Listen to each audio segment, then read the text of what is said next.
Chers compatriotes et chers amis togolais, comme l'annonçait tout à l'heure Marceau Malekou, le peuple gabonais est en deuil pour avoir perdu un haut dignitaire de la République. Monsieur Jules Aristide Bourdais-Sogouli-Nguindé est né 10 ans après la Déclaration universelle des droits de l'homme qui avait été signée ici au palais de Chaillot en 1948. Il est né le 28 février 1938 à Libreville. Et ce monsieur, comme ceux de sa génération, a bénéficié d'un environnement, sous l'aspect positif des choses, colonial, un environnement colonial qui lui a permis de faire des études sans difficulté et de les terminer en France en obtenant un doctorat en droit. Il est rentré au Gabon et a exercé multiples fonctions. Il est magistrat à l'origine, mais il a été ministre pendant un peu plus d'une dizaine d'années et il a surtout assumé la fonction de président de l'Assemblée nationale de 1990 à 1993. À l'heure où il s'en va et au moment où les fonctions les plus hautes de l'État sont occupées par les passions les plus basses et les esprits les plus vils, nous ne pouvons qu'avoir une pensée à l'endroit de cet homme qui, tout au long de son parcours, a affiché une intégrité et une moralité à toute épreuve.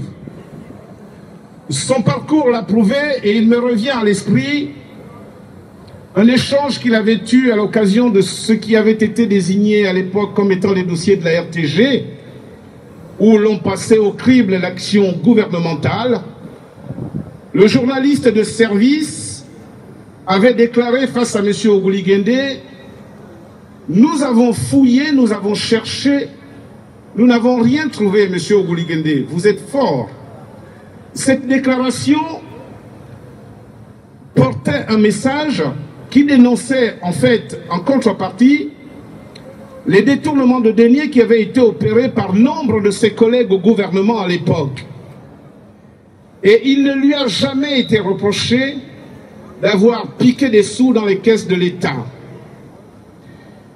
Cet homme avait une obsession de l'application de la norme juridique. Il estimait que toute société ne pouvait se construire que sur le respect de la loi et que celle-ci ne pouvait naître que de la volonté populaire.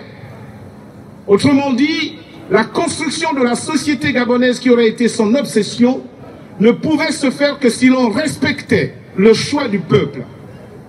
Et ces prises de position, après avoir quitté l'Assemblée nationale, et nous le savons tous, il avait démissionné, pour nous les Gabonais nous le savons, et il faut savoir qu'il avait démissionné parce qu'il s'était opposé ouvertement au président de l'époque, Omar Bongo, qui estimait que Jules Aristide Bourdais-Sogouli-Nguindé jouait trop les intellectuels en favorisant l'opposition dans l'hémicycle au cours des débats parlementaires. Et M. Sogouli-Nguindé lui avait fait comprendre qu'il ne pouvait pas être le président du PDG, il était le président de l'Assemblée nationale gabonaise. Et la situation s'était empirée jusqu'à ce qu'il fasse l'objet d'une menace de mort en bonne et due forme, écrite dans un macaya, vous pouvez le retrouver dans le journal de l'Union dans l'année 1993, ce qu'il avait contraint, lui, parce qu'il était fort de caractère, à démissionner de l'Assemblée nationale et à s'opposer ouvertement à son ancien parti politique. M. Sogouli-Nguindé fait partie de ces rares personnes qui tracent leur sillon sans se retourner, le regard droit devant sur l'horizon, en assumant ce qu'il est. Il aura su tracer des ponts, établir des ponts entre sa culture qu'il adorait et la rigueur du rationalisme occidental qu'il avait acquis à travers ses études. Ce monsieur adorait sa culture et il portait avec une certaine élégance le pagne, comme nos ancêtres. Et vous pourriez voir aujourd'hui sur les réseaux sociaux une très belle photo où il est assis et il porte un pagne bien de chez nous avec une allure très altière. Il me fait penser à M. Marc-Saturnin Nguema, un autre notable de notre pays, qui effectivement prenait plaisir à mettre son pagne quand il était chez lui, à son domicile.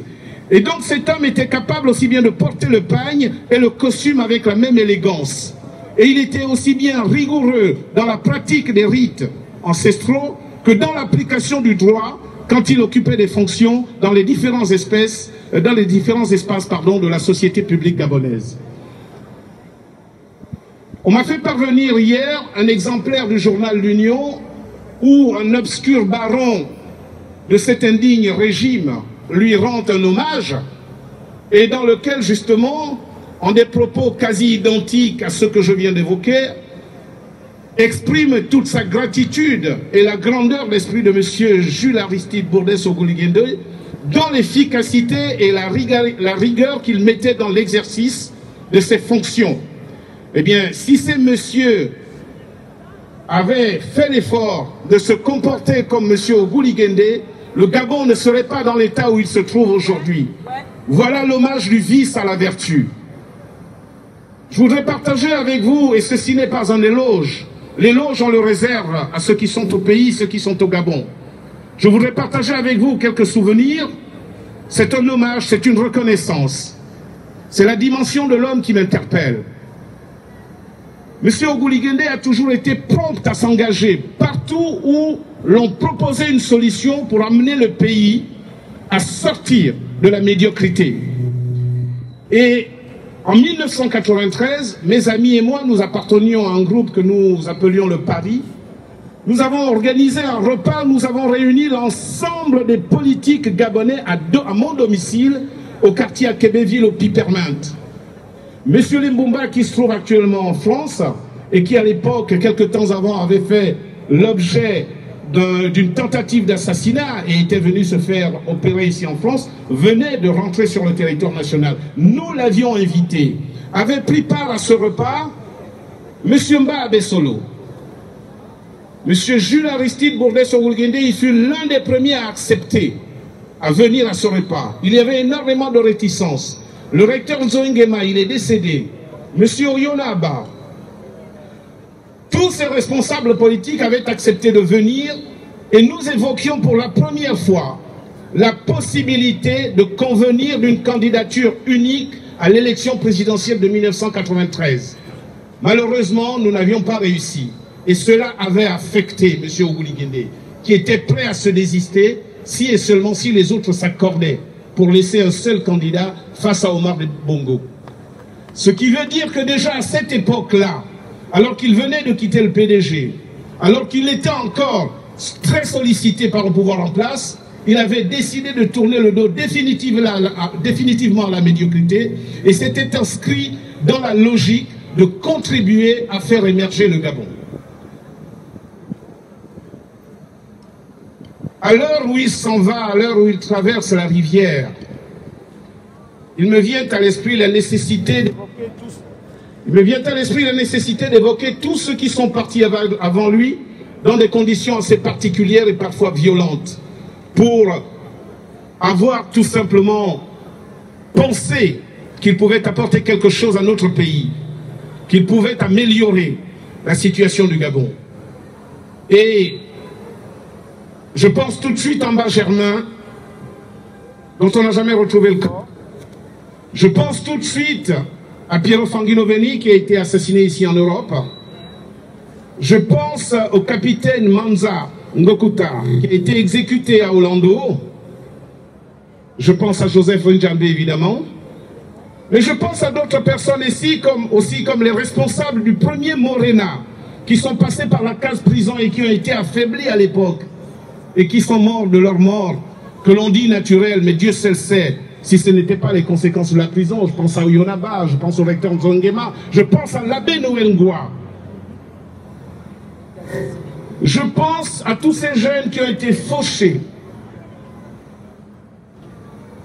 dans leur jeunesse, à l'âge où ils espéraient justement commencer à construire leur avenir. Je pense à Mbolo Beka, je pense à Béranger, je pense à tous ces jeunes de 2009 et tous ceux qui ont perdu la vie en 2016 et jusqu'à ce jour. Toutes ces personnes qui, pour s'être intéressées à la cause de leur pays, ont dû payer le prix fort. Ils ont été remerciés par une balle de fusil. Nous nous battons pour que tout ceci ne se répète plus. Et M. Jules Aristide Bourdais-Sogui a tout fait pour essayer d'amener le pays vers la démocratie, vers l'alternance, vers le respect des droits de l'homme. Il a toujours exigé que soit appliquée la loi, et c'est ce qui le caractérisait. Il donnait l'impression d'avoir très mauvais caractère. Ce n'était qu'une impression. Il faudrait l'avoir rencontré, l'avoir connu, avoir échangé avec lui, pour comprendre que ce qui le caractérisait fondamentalement, c'était l'honnêteté intellectuelle, la probité. Cet homme était ainsi fait et il n'a pas changé. Et souvenez-vous de sa dernière production littéraire, La crise de 2016, et il a écrit en 2017, la fameuse page qu'il fallait lire avant de la tourner. Souvenons-nous de cet écrit. Il nous laisse, et surtout à vous, la jeunesse gabonaise, il nous laisse une densité de ce que doit être l'homme public. Si nous voulons, dans nos contrées, si nous voulons dans notre pays, nous référer à quelqu'un, il y en a plusieurs, mais il restera certainement l'un des meilleurs, celui qui aura aussi bien été dans l'exercice de la fonction publique que dans la conquête des libertés, tout en restant droit dans ses bottes. Et je me souviens que lors de son passage dans une émission animée par, comment il s'appelle, Babilas Botton, il avait dit « J'ai toujours nourri pour mon pays un idéal et j'ai un programme pour que le Gabon s'inscrive à jamais dans la démocratie et dans une république nourrie au lait des libertés fondamentales. » C'est de M. Oguli Guendé. Et je crois que tout était dit là. Il a tiré sa révérence, il s'en va. Et je voudrais lui demander, pour conclure, qu'avec tout ce que je viens de citer, qu'il ne nous tourne pas le dos, qu'il ne nous oublie pas, qu'il soit reçu auprès de sa famille, auprès de ses ancêtres, mais surtout qu'il retrouve Maître Gonjo, qu'il retrouve Issa Nguema, qu'il retrouve tout ce que j'ai cité avant, et qu'il intercède à leur côté et aux forces naturelles pour que nous ayons la force de continuer la lutte qui est la nôtre, afin qu'un jour, comme il a rêvé, que le Gabon puisse s'inscrire dans le concert des nations, autrement dit dans le monde libre, et que la démocratie et la République deviennent une effectivité dans notre pays. Partez en paix, M. Oguli Guendé, et merci pour tout. Merci encore.